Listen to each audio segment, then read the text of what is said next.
Good morning, and welcome to our newest edition of United We Learn. Thanks for joining us.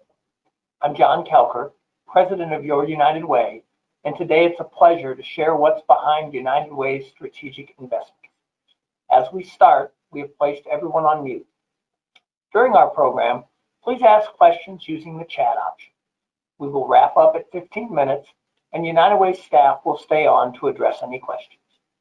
If you are watching the recorded version and have a question, please send them to feedback@uwcil.org. This morning, I'm joined by Kevin Stevenson, one of our volunteers from Springfield Electric, Katrina Hayes, our Director of Community Impact, and Mitch Baker, Community Impact Manager, to share what it means to our United Way to create community impact. To get started, I want to explain that in order to make strategic investments, we need a framework for action. Kevin, Mitch, and Katrina will highlight how we are doing this, but it begins with assessing needs, developing strategies, investing resources in those strategies, creating solutions to complex problems to ultimately improve the lives of those in Sangamon and Menard counties. With that, it's my pleasure to turn things over to Kevin Stevenson. Hi, as John mentioned, my name is Kevin Stevenson, and I have been a volunteer with United Way for nearly 2 decades. Being a part of an organization for so long, you see them grow and evolve. Well, at least you hope they do. And from my point of view, the commitment to community impact has been the greatest change for this United Way.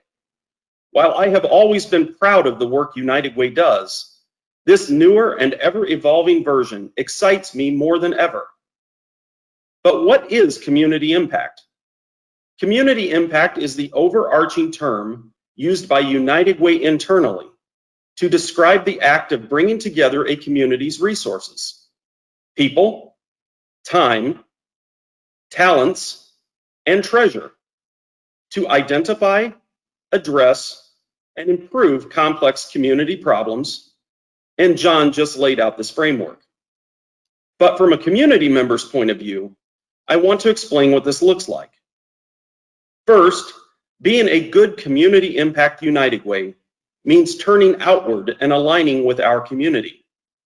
This means United Way seeks to capture the opinions of their donors, community members, and program clients in everything they do. You may have seen this starting in 2014 with their public community conversations and their community survey, and since then, their annual opportunities for engagement, such as their See Your Investment in Action series, Coffee Break series, and last year's community conversation, not to mention the public vote of their board members. If you are watching, United Way has been asking for your input.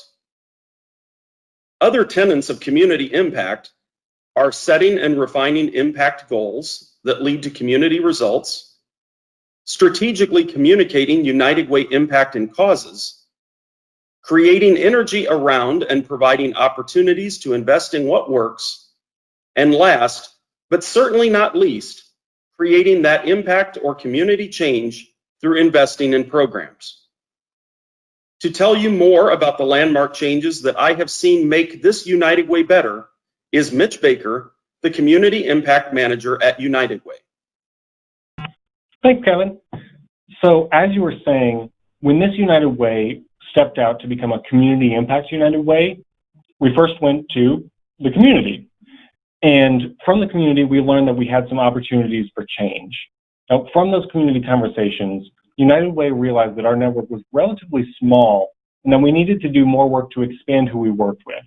Now, at the time, our circle was so small because, number one, we were a membership-based organization. So your organization had to meet a specific set of criteria, and if you weren't a part of our group, you probably weren't on our radar.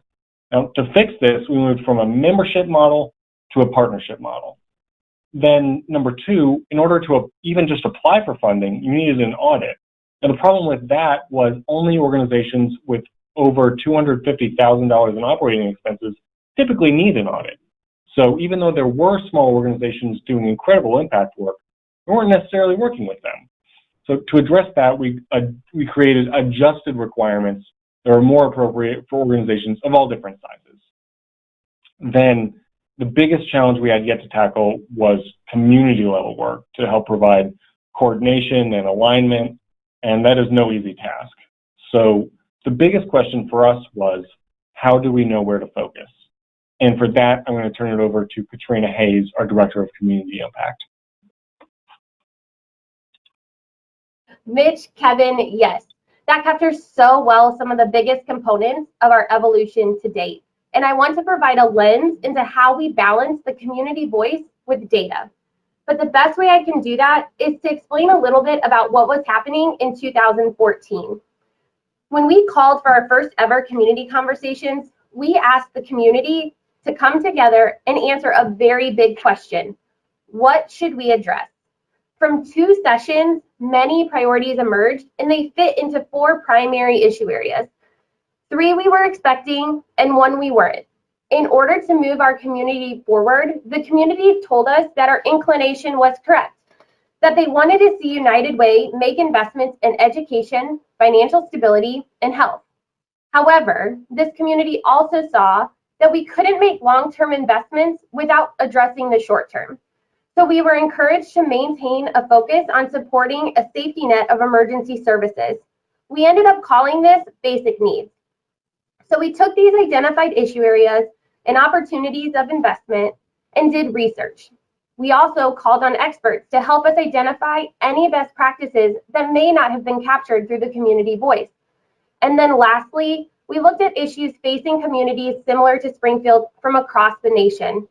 All in all, the final list of identified priorities for strategic investment landed at 296 across all 4 issue areas. So we went back to the community to help us reduce this list so we could be more targeted with our new focus. At these conversations, we presented the final list of priorities and showed current data points. And at the end of the 2-day events, the community voted. It was this work that led our vision councils to develop their specific recommendations, which are called the strategic investment plans. From kindergarten readiness to addressing access to health, you can read all about the final set of priorities within these strategic investment plans at the link on your screen. However, community impact, as Kevin mentioned, doesn't stop at community listening and making investments. We have to support those investments in unique ways. And for that, I will turn it back over to Mitch. Thanks, Katrina. So getting the return on investment, or as you've heard us call it today, setting priorities to lead to community results. So this is work that is daunting and ever evolving. And our biggest finding, as we set out to measure our results, is that every program was measuring change differently. Think apples and oranges. So programs use different tools. They have different rates of success. They sometimes don't have access to the data that they need to improve their programs. And of course, programs take different approaches to solving the problem. So while we do make these powerful annual investments each year, some of the biggest work that United Way does to support your return on investment is actually behind the scenes. So specifically today, we're just going to highlight our behind the scenes education work. In 2018, we began the work of becoming a campaign for grade level reading community with our partners in the continuum of learning. Now, at that time, we saw that over the previous 3 years, 3rd grade reading rates, then measured by PARC, across our community stayed relatively flat, with over half of our children not meeting or exceeding expectations in 3rd grade reading. This made us and our partners ask, why? Frankly, there are tons of reasons, so we have to ask a better question. What portion of this big problem can we take responsibility for? And the answer to this was actually one of the problems that we identified earlier on. So again, back to our apples and oranges. Every program was measuring success differently and using different tools, and to make matters more complicated, the tools they were using to measure success weren't always the tools that would lead to the right community level indicator. So first, we knew that because of our education strategic investment plan, we were getting closer to having programs that were at least striving for the same goal, or they were all aiming to measure one thing. Now, in this metaphor, all of our fruit are now apples. But the tools to measure success were still different. So all these apples aren't quite the same, so they're shown here with a different color. Now, to get everyone on the same page, the Education Data Collaborative was created. Now, this collaborative is still young, but in partnership with District 186, where most of our students reside, we are now able to provide this needed data for programs. This allows all programs to have access to the exact same measurement tools that the district is using. And as it is district data, if we're able to see change through this new work, it will directly align with our larger community indicator. This makes sure that we're able to truly know if our programs are making a difference in the lives of these children. Now, one of the problems that we mentioned earlier was programs taking different approaches.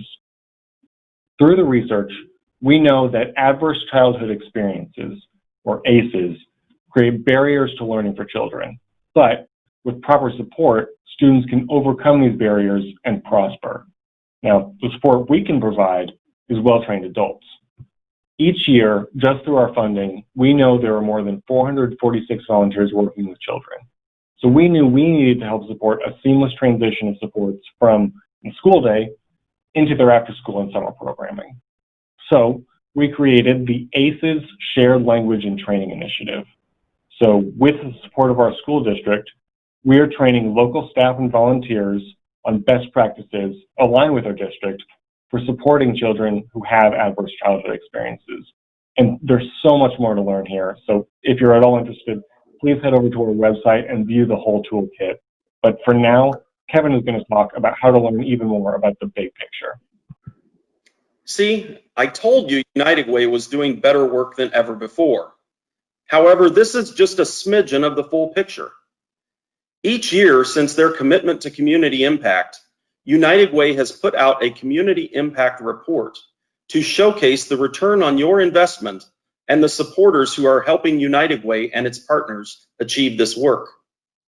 This report is jam-packed with results from the programs, success stories that elevate the work, and each year I am wowed by what I am a part of. I encourage you to join us on August 7th, where we will highlight this work and continue to discuss how United Way is striving to be the best community impact United Way it can be. Thank you, Kevin, Katrina, and Mitch. And thank you to each of you for joining us this morning. I hope you enjoyed learning what goes into our United Way's work and how focusing on our community impact approach helps us make strategic investments by balancing community voice, data, and best practices. This concludes today's program, and we will keep the session open for a few minutes to address any questions posted in chat. Any questions we do not get to in the next few minutes will be addressed and saved on our website. Thank you, have a great Friday, and a wonderful weekend.